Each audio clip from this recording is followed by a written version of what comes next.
Welcome to Buckeyes Tomorrow Morning for Friday, September 16th. I'm your host, Tom Orr. The Toledo game is tomorrow. The game against Michigan in 71 days. Today's show is always one of the most popular ones we do each week. It is our deep dive on scheme with Buckeye Huddle's X's and O's guru Fulton. 2 games into the season, there seem like a lot of encouraging trends, but also a few things to keep an eye on for both the offense and defense. So we're going to take a look at all of that stuff today. Ross, thanks for being here. Happy to, as always, Tom. All right, so we talked last week about how the offense was doing more to break some tendencies that they had in the past. So, for example, previously they'd been almost exclusively running out of the pistol formation, and then they broke that tendency, got away from that week 1 against Notre Dame.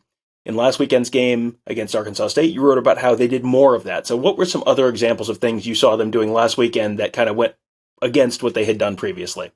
Yeah, in fact, I saw, to back up on the pistol point, Bill Conley from ESPN, who you and I have always talked about SP Plus. He now is doing a breaking down individual games that you can find on Twitter with sort of like some of the stats we talked about. In any event, he showed that I think Ohio State ran 60% of the time from the pistol against Arkansas State, which would be a far bigger improvement from I think it was 100% against Michigan and Utah last year. So that's just putting some numbers to it, but they're also trying to break the tendency of if the tight end and running back align to the same side, their tendency is to run zone away from those two.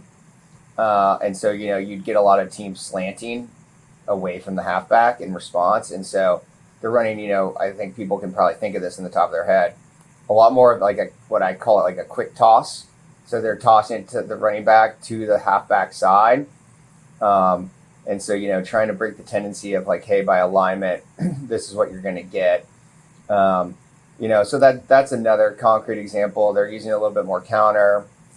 They use a play on Saturday that I described in my article where they align Mitch Rossi essentially as a fullback ahead of the running back, and then they run wide zone away from the back. So, it's not so much that they are greatly expanding the type of run plays they're doing. They are doing, I described in my article, this what is kind of called wind back, which starts out looking like zone one side, and then the running back uses counter motion, goes the opposite way, and the line blocks zone, but it really kind of turns into duo, which you've talked about. So it looks like they're blocking zone, but they actually turn into down blocks and take advantage of the fact that the defense is going to be starting to move away from them already. But I think they are trying to package things in such a way that it does reduce their tendencies, and then pair those runs with jet sweeps, play action passes. Like they faked the quick toss and threw the wheel route to Kate Stover on Saturday. So I do think they are working to break tendencies. All right, so that's the good stuff, and there has been a lot of good stuff on the Ohio State offensive side of the ball. On the negative side, you did write about some of the things that maybe slowed the running game down a little bit, and there were some things that Arkansas State did to create confusion with the blockers. You can read all about that in Ross's article. I'll put a link to that in the article that accompanies this on the front page of BuckeyeHuddle.com. But also, you notice something that the running backs are doing, both of them at times, actually, really, that has turned some solid potential plays into something maybe less than what they probably could have been. So can you explain what they're doing and why is that such a big problem? Yeah, I mean, the problem specifically on Saturday was both of them. I'd say Maya Williams probably had the most concrete or most egregious examples, depending on the term you want to use, of the hole is set up for them to cut up field. Mitch Ross in particular on the edge had his defender blocked towards the sideline. So his back is in the hole, and they should be cutting off that back. And instead, they're bouncing it outside, running towards the sideline right into where that guy's blocked. So you had leverage on the defense, and now you've lost it. This has kind of been a tendency both of them had. I mean, this was a problem last year too. Williams, for being a big back that can break tackles, has a tendency to cut back and or bounce, and so does Henderson. I mean, Henderson also, I think, could display a little bit more patience, but I think that sometimes when people are been casting around, whether it was last year blaming them playing, tackles at guard, or, blaming the lack of using the QB, read plays, play calling. I mean, I do think that there were yards left on the field on Saturday by the Ohio State running backs, and I don't think that's the first time.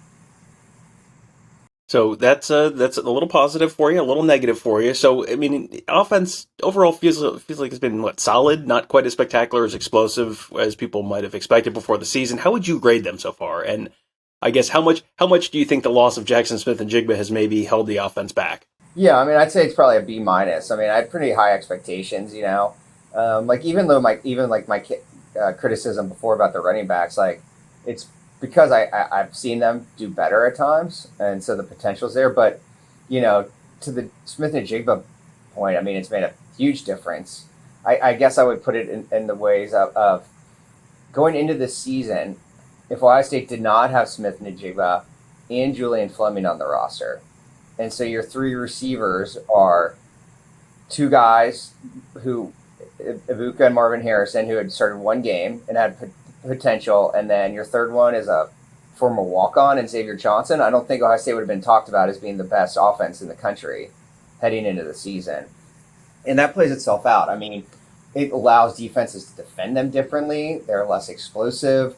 I personally think that it is resulting in C.J. Stroud sometimes making decisions based on the personnel and who would be getting the ball, as opposed to just what the defense is providing.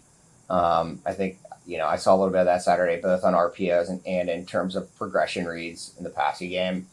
I think that it will make a big difference to get both those guys back, obviously, particularly Smith-Njigba. And, I think for Ohio State, it would be a benefit, to be frank, if he could play this weekend before you get into Wisconsin, because I do think there needs to be some time to rework the rotation and how things are working together a little bit.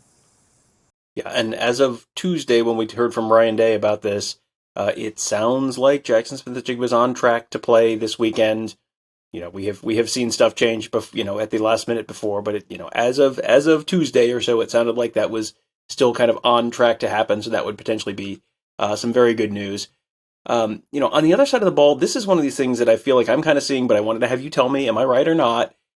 Is Jim Knowles doing more, stunting and twists along the defensive line than we've seen in the past? And if so, what kind of impact has that had?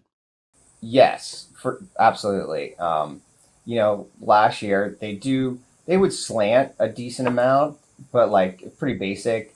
Like this, he is changing gaps. I tried to show some of that in my article this week, but got the defensive tackle will be lined in the A gap. He'll stun out to the B gap. Mike linebacker will loop inside of him, or vice versa. The Mike will blitz, attack the offensive guard, pin him, and get the defensive end inside. And that's the other aspect about it. Like when he uses these run stunts or games, again, we talked the other week about block destruction, right, versus penetration. Like that's what they're trying to do with this. Like they're not trying to slant to get guys in the backfield. They're using one guy essentially to hold down the offensive lineman so that the other person can come free inside. And so he's just more varied as well in his looks. So you're just getting a lot more different varieties of stunts, games, disguise. Another place where they've been a lot more varied in their looks is in the secondary. That was something we talked about last year, that they were just kind of fairly predictable at a lot of times. They have been kind of anything but predictable this year in the secondary. Is something you wrote about this week. Some of the things he's doing with safeties to make pre-snap reads tougher for opposing quarterbacks, and also using what you wrote about as the 5 across look. So can you explain what they're doing with both of those? Yeah, so safeties, and they go together, right? So when you have 3 high safeties in itself, it can provide disguise because two of them can come down towards the line of scrimmage, and you have a single high safety look now, or the middle one can come down and you have 2 highs. But, this is where I get, as you said, it's sort of like the running back conversation. Like, I feel like there's maybe sort of a conventional wisdom that develops that sometimes is right and that sometimes I think is wrong. I think people maybe underestimate the importance of Ohio State's, let's say, starting safeties, where you can sort of put Ransom and Proctor as slash next to each other. Like their ability to be interchangeable and all play downhill against the run has made such a difference. So one thing I talked about in my article, for instance, is Tanner McAllister is the quote unquote nickel corner, or nickel, the slot corner. And so you think of that guy over the slot, but because he can also function like a deep safety, like when they've been facing these two tight end sets, they basically flip him and Ronnie Hickman's role. And so it's Hickman up over the tight end a lot of times when they like want to play man coverage, and McAllister is the deep safety. So it just creates a lot of versatility. Now to the five across look, essentially it's all five defensive backs at about 10 yards across the field off the ball. So, as I talk about in the article, like that, it gives you a lot of disguise, like even more so, right? You can play any coverage from that. The quarterback pre-snap has no idea which I've seen him play cover 0 from that. I've seen him play drop 8 from it, cover 4, cover 2, everything from it, right? The downside we saw on Saturday is when you throw like a quick hitch in the flat, right? Those are kind of easy yards to get. Like you're giving those up.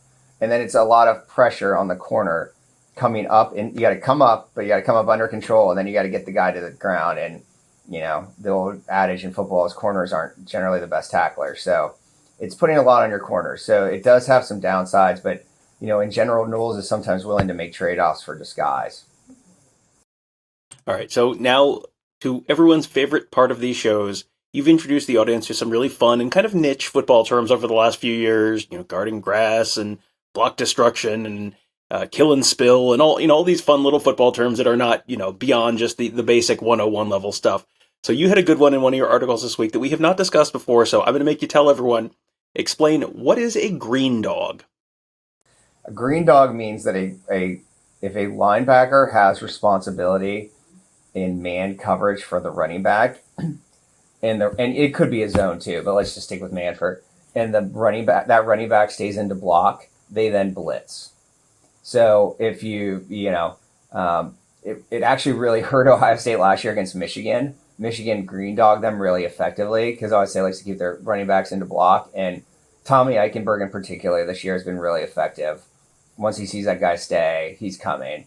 And it creates almost a second wave of rush coming in. And then, the offensive line wasn't initially accounting for it and then has to do so. All right, and the last thing for today, I did want to touch on the play of Denzel Burke. That has been a hot topic this week, and I thought you had a little bit of a different take on him than most people have been firing out there on Twitter and elsewhere over the last week or so. So what did you think about his play, and also maybe a little bit about the preseason expectations for him? Yeah, I mean, I guess on the one hand, I think that so much of that was driven by the negative thought process about him falling the Arkansas State game was driven by 3 or 4 plays, let's say. One missed tackle that we just discussed on like a 5 across. He got beat on a double move. As I discussed in my article, like Arkansas State started throwing a bunch of man beaters. Ohio State was getting pretty, predictable and playing man coverage, and they started throwing a bunch of like double moves and delayed the routes and stuff. And you could see like Knowles then change it up after that. And then the pass interference, one of which was not really his fault. It was kind of a coverage bust. So, it's a handful of plays out of a bunch. I think that people were, to your question, were a little too high on him last year. Maybe just been all relative given the overall defense. But he had really struggled against Michigan, particularly tackling. I mean, part of the issue last year is they didn't ask their corners to be involved in the run game at all, which caused all sorts of problems, but they didn't really get tested in that way. And now, Knowles asks a lot more of his corners. So I think Burke will be fine. I guess I never thought that he was going to be an All-American this year. Maybe people did, and that's been the disconnect. But as I said, I mean, my bigger concern with the defense personnel-wise, as I discussed in my article, is I don't feel I think there's a pretty significant drop-off once you go past, the starters and maybe one or two guys at the next position. We could see that Saturday. They put in backups, top level backups, but still backups midway through the second quarter. And it started getting a little sloppier. They started missing tackles, which resulted in drives getting sustained. And, they were able to stop Arkansas State in the red zone because they bring back in their best defensive linemen. They bring back in Tumalo and Sawyer and Hall or Harrison, and then they'd stiffen up. So, I'm 100%. I am with Knowles. I do not like rotation unless it's the Steel Chambers Cody Simon situation is working. They're both playing well. They both deserve to play, but there's no reason to rotate to have a drop off. So my bigger concern would not be Denzel Burke. It would be, you know, going too deep, just to give people playing time. Well, I hope everyone enjoyed that. I always like these Raw shows. I feel like everyone comes out of these a little smarter and a little more well informed about what they're actually seeing, even if they don't realize it on Saturdays. Tomorrow is another Saturday, and we will have a full pre and post game show, including some great X's and O's analysis. We have a fantastic team of X's and O's guys: Ross, Justin Whitlatch, Devin Radcliffe. If you enjoyed this, boy, will you enjoy chatting with them on the Huddle board at BuckeyeHuddle.com. Have a whole thread dedicated just to X's and O's with our 3 scheme gurus there to answer your questions and hopefully make understanding football a little easier for everyone. And you can find that at BuckeyeHuddle.com. We'll have the links to Ross's 2 articles in the post for this show on the front page of BuckeyeHuddle.com as well.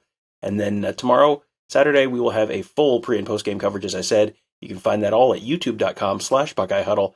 Make sure you are subscribed there. Make sure you hit that bell to get notified there, so you get notified when we start that pregame show. That postgame show is going to start right when that clock hits 0. As soon as the game's over, the postgame show starts, and then we generally go for 2.5 hours, something like that. So it should be a fun and informative night after the Toledo game on Saturday night. So make sure you are there for that as well. That'll do it for today. Thank you guys all for joining us. Have a great day. We'll talk to you tomorrow.